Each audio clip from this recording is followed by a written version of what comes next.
მოგესალმებით კიდევ ერთხელ. ადამიანური აზროვნების უდიდესი საგანძური თანამედროვე კულტურის საზოგადოების მოქალაქეს აძლევს მრავალფეროვანი არჩევანის საშუალებას. მრავალგვარი სამხედროებები ახლო და ერთმანეთისგან თბილად განწყობილნი თანაბრად არიან წარმოდგენილი ამ საგანძურში, მთელი თავიანთი ცხენოებით და ხილით. არა და არასოდეს არც ერთ ფილოსოფიურ მიმდინარეობას, სოციალურ-პოლიტიკურ დაწესებულებას არ გაუერთიანებია ყველა ადამიანი. სწორედაც ერთი იდეის რწმენის არარსებობა არის საუკეთესო დასტური ადამიანური ბუნების მრავალფეროვნებისა. ასევე დასტურია იმ უიმედობისაც პირის, სახელმწიფოს, ხალხის მხრიდან გააჩნდეს პრეტენზია სრულ ჭეშმარიტებაზე. თუმცა რელიგიურ მიმდინარეობების შემთხვევაში სხვა პრობლემებთან გვაქვს, რადგან ქრისტიანობასაც, იუდაიზმსაც და ისლამსაც, რომლებიც თავისი სულიერ თარგმნილი მოღვაწეობით კაცობრიურ ცხოვრებაში მრავალი მკოთი და განუმეორებელი ფერი შემოიტანეს, აქვს პრეტენზია სრულ ჭეშმარიტებაზე. მაგალითად, ქრისტიანობის შემთხვევაში სხვადასხვა ისტორიულ კულტურულ ეპოქაში მოღვაწე თითქმის ყველა მოაზროვნე შემოქმედებაში შეხვდებით ქრისტიანული რელიგიის დოგმატური და მორალური დოქტრინის ძირითად პრინციპებს.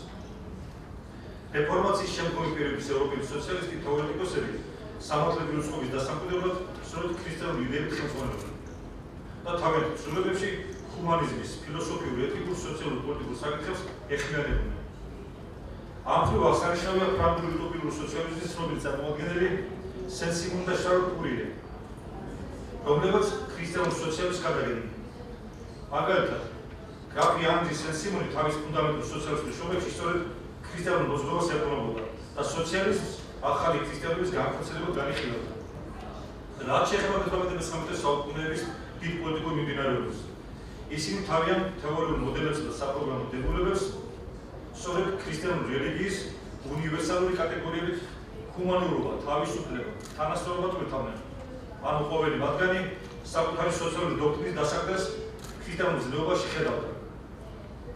სხვათა შორის ცნობილი ავსტრიის სოციოლოგი კარლ პოპერი შენიშნავდა, რომ დასავლური საზოგადოება ქრისტიანობის გავლენას უნდა უმადროდეს ჰუმანურობის, თავისუფლების, თანასწორობის და მრავალმადკეთილ მიზანს და მისწრაფებას. ასეთ ვითარებაში მეგობრებო ალბათ მორწმუნე ადამიანი მაინც დასვენდა შეკითხვას იმის თაობაზე რელიგია უფრო ღენძრე თუ იდეოლოგია. ფრანგ ისტორიკოს ბერნარ ბროდეს უყვარდა თქმა, რომ ისტორიკოსის ამოცანა შეისწავლოს წარსული, გაანალიზოს მომავალი წარსულის ფონზე. ამასთან იგი არაერთგვარ შემთხვევაში არ უნდა დავიდეს მომავლის კითხაობაზე. მე-19 საუკუნის დასასრულს საფრანგეთის ერთ-ერთმა ყველაზე გამორჩეულმა გონმა ერნესტ რენანმა არ იცოდა ამ ბრძოლის სიტყვების შესახებ. იბნ რაშიდის შესანიშნავი წიგნის ავტორი დაბეჭდით აცხადებდა, რომ ისლამს არ აქვს არანაირი მომავალი. აქვე შეიძლებოდა გაგვეხსენებინა სტალინის თანამებრძოლის კიროვის მიერ 1928 წელს გამოჩენილი წინდაუხედოობა, როცა იგი აცხადებდა, რომ სულ რაღაც 30 წელიწადში ისლამისგან დარჩებოდა მხოლოდ არაკეთილი მოგონება, როგორც ფეოდალიზმის ეპოქაზე. თუმცა, ბატონებო, 1990 წელს აზერბაიჯანულმა ქალაქმა კიროვობადმა ისევ დაიბრუნა თავისი მუსლიმური სახელწოდება განჯა. ბოლები, როგორც მაშინ ახლაც გულმოდგინელ კითხულობებს ყურავს, ხოლო კიროვის სახელით კი სამუდამო დაწყებას მიეცა. შესწრებ საბჭოელი კიროვი და საფრანგეთის სიამოვნე, მაგრამ კიროვისგან განსხვავებით, რენანის ინტერესს და ავტორიტეტს გემდიდ და დაფასებენ ახლა უკვე მუსლიმანი თეოლოგები და ინტელექტუალები. პოსტულატი კვლავ იგივეა, რელიგია უფრო ღენძრეა თუ იდეოლოგია. რაც შეეხება იუდაიზმს, აქ უფლის სამსახურში რელიგია ყოველთვის იყო და დარჩება უცნობელი ჭეშმარიტებად, არადიულობით. ხოლო სიონიზმი, როგორც ანტისემიტიზმის საწინააღმდეგო იდეური მიმდინარეობა, სწორედ მესხეთიზმის გადაგზა აღმოცენდა მე-19 საუკუნის მეორე ნახევარში. და იგი მისტიკურ რელიგიურ ხასიათს ატარებდა. მართალია დროთა განმავლობაში ევროპაში მომხდარი ცვლილებების შედეგად, რაც თეოლოგიაზე იერიშის მიტანაში გამოიხატა, სიონიზმის რელიგიურ მისტიკური ხასიათი რაციონალიზმმა და კულტურულმა შეცვალა. მაგრამ ტერმინი სიონიზმი სასახად იერუსალიმის მაღლობს ციონს და იქნებ სოლომონის მიერ ძველი წელთაღრიცხვის 970 წელს აგებულ ტაძარს უკავშირდება. ყოველ შემთხვევაში თეოდორ ჰერცმა და სიონიზმის ფუძემდებლებმა ასეთ მიმდინარეობის შექმნით თავდაცვის თვითგადარჩენის ისეთი მექანიზმის შემუშავება შეძლეს, რომელსაც იშვიათად მოეძებნება ანალოგია. სამივე შემთხვევაში ნახსენები პოსტულატი გვახსენებს თავს, რელიგია უფრო ღენძრე თუ იდეოლოგია. ამდენი ხნით ეს მწვალებლური შეკითხვა, მხოლოდ იმიტომ, რომ ამით ერთგვარად გამოგვეკოთა ყველა დროში რელიგიის როლი და მნიშვნელობა ხალხებისთვის. ამასთან გვეთქვა ისიც, რომ დღეს ამ უტილიტარულ განებუცხვაში, რომელმაც რაციონალიზმის ტოტალური იდეის რიცხვი ჩაიარა და პოზიტიური ევროპული გონის პრივატით ხასიათდება, ასევე მკაცრად ინტელექტუალური თავისი ლოგიკური იდეებით და აბსტრაქტული კონცეფციებით. ადამიანური ფიქრების, სწრაფების, გრძნობების, მოღვაწეობის თემის სიმდიდრე, ანუ კაცობრიობის წმინდა ტრადიცია და რელიგიური წესმოქმედება თითქმის გარდაუვალ ნეგაციად იქცა. არადა მიწია სამყაროში არსებულ წესრიგობაში, სადაც ბატონობს ერთიანი კანონი, სურვილთა კანონი. მისი გამოხატულებაცაა ეგოცენტრისტული იმპულსები, ამბიციები, დიდების სურვილი, თვითონ დამკვიდრების მოტივი. რელიგიის მიზანი ყოველთვის იყო მატერიალისტური ცხოვრების წესის შესვლა, სურვილის სრულყოფილება ჭეშმარიტი ბესპოვნა და ერთიანობა ღვთიურთან. ადამიანური არსებობის ჭეშმარიტებას რელიგია მუდმივად ხედავდა ქვეყნთან ერთიანობაში, რომელიც შეიძლება ითქვას, რომ არის ადამიანური ევოლუციის დასასრული. ბოლო სიტყვა ადამიანის შინაგან კულტურაში. სამწუხაროდ დღეს კაცობრიობის ნაწილი ცხოვრობს ადამიანებს შორის რელიგიური იატაკის უთანხმოების კულტივირების ხანაში. ცნობილია, რომ მსგავსი უთანხმოება წარმოადგენს არ მხოლოდ ექსტრემიზმის განვითარების ძარცკაროს, არამედ სრულად უაშერებს ადამიანებს ძმობისა და თანაცხოვრების იდეალებს. როგორც წარსულში, ასევე დღესაც თვალსაჩინოა, რომ როგორც კი რელიგიებს შორის ურთიერთობა იცვლება, უნდობლობით, ურთიერთობით და კონფლიქტებით, საბოლოო ჯამში ეს საფრთხეს ქვეშ აყენებს ხალხებს შორის ურთიერთობებს, ახეზებს ძალადობისკენ სარკულტურიზმის ეთნიკურ ჯგუფებს. ამიტომ ჩვენს ეპოქაში სრულად აქტუალური ხდება საერთო ფუნდამენტის მოძებნის იდეა, რელიგიებს, კონფესიებს შორის დიალოგის დასაწყებად. ასეთი ინტერრელიგიური დიალოგი, ანუ თანამშრომლობის საფუძველზე სხვა რელიგიების შემწყნარებლობა. ეს ის პროცესია, როცა უპირატესობას იღებს თავისუფალი ნება. ჭარბობს სურვილი რელიგიებს შორის დიალოგისა და მაშინ მას შეუძლია ითამაშოს გადამწყვეტი როლი დაპირისპირებების წინააღმდეგობის მოხსნაში. ასევე იმოქმედოს სამშვიდობო მიზნებით იქაც კი, სადაც წარსული ომებისა და კონფლიქტების ისტორია გამოირჩეოდა. ფაქტია ისიც, რომ ინტერრელიგიური დიალოგი შეიძლება მხოლოდ იმ შემთხვევაში, თუ შეიქმნება ერთიანი, ყველასათვის მისაღები ფუნდამენტი. ასეთ ფუნდამენტად კი მიჩნეულია უნივერსალური, ზოგად საკაცობრიო მარადიული ღირებულებები, როგორც გზა თანხმობის და ურთიერთგაგებისაკენ. ასე რომ საკითხის დიალოგი რელიგიებს შორის წინაშე დგას შემდეგი ამოცანები. ვაჩვენოთ ზოგად საკაცობრიო ღირებულებათა მნიშვნელობა, როგორც რელიგიური ეთიკის, მეცნიერების და ხელოვნების ფუნდამენტისა.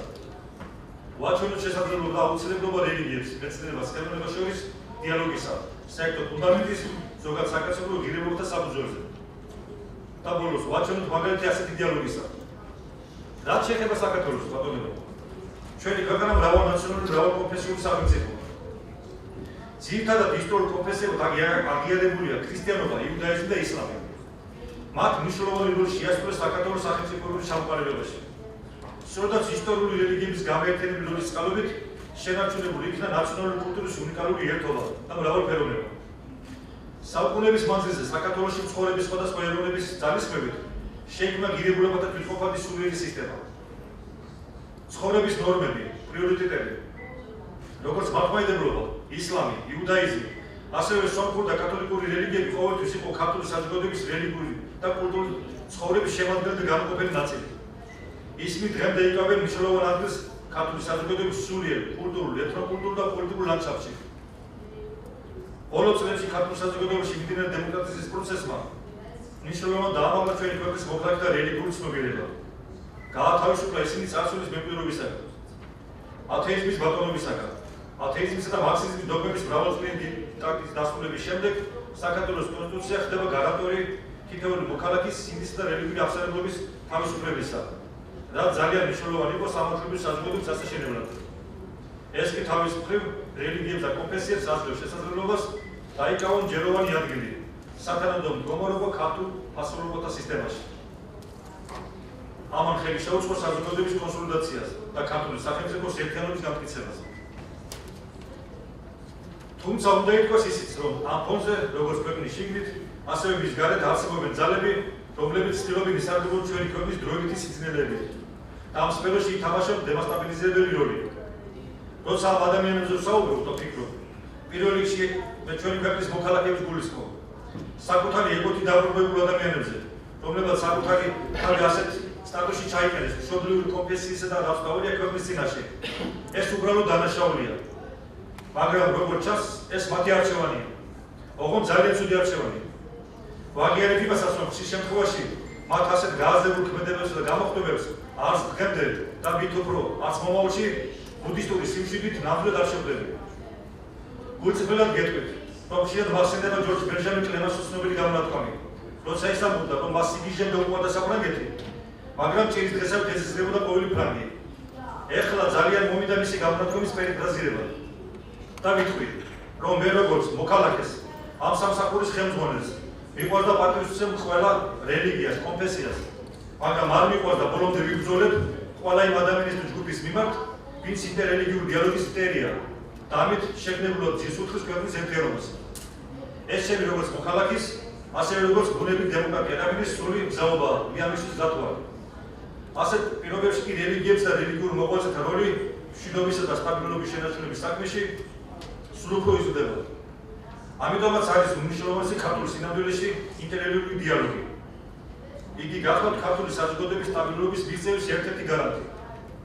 დიალოგი თავის მხრივ უნდა დაეყროს ჩვენი ხალხების მიერ საუკუნეების განმავლობაში დაგვეული პოზიტიურ გამოცდილებას, რომელიც კვლავ უნდა გაგრძელდეს და უფრო გამდიდრდეს. ამასთან არც ის უნდა დაგვეცნოს, რომ რელიგია არა მხოლოდ სამხედველობა, არამედ საზოგადოების ძლავრი სოციალური და პოლიტიკური ძალაცაა, რომლის უკანას დგას ათასობით მოწმე. დღეს კონფერენციაზე წარმოდგენილი ბრძანდება საქართველოში არსებული ტიპის ყველა რელიგია და კონფესია. სწორედ ინტერრელიგიური დიალოგის საფუძველზე თქვენ უნდა გადაწყვეტოთ საზოგადოების სულიერ მორალური და სოციალური პრობლემები, ბოლო მოუღოთ რელიგიურ საფუძველზე წარმოქმნილ გაუგებრობებს. კონფერენციები, დისპუტები, ერთობლივი საკონფლიქტო აქციები კი თავის მხრივ გახდება კარგი მაგალითი თითოეული ადამიანისათვის. დამოუკიდებლად კონფესიისა, რელიგიურ წამსისა, გქონდეს სხვა ადამიანებთან კეთილი და თანასწორი ურთიერთობა. ჩვენი სააგენტოს თემი ძალისხმევად შექმნის დღიდან ვიდრე მოცემულ მომენტამდე სწორედ ასეთი დიალოგისკენაა მიმართული. ცდილობა მიგვეღწია ამ მიმართულებით სერიოზული შედეგებისათვის იყო ჩვენი უმთავრესი ამოცანა. მაგრამ მიღწეული შეფასება არა ჩვენი, არამედ საზოგადოების პრეროგატივაა.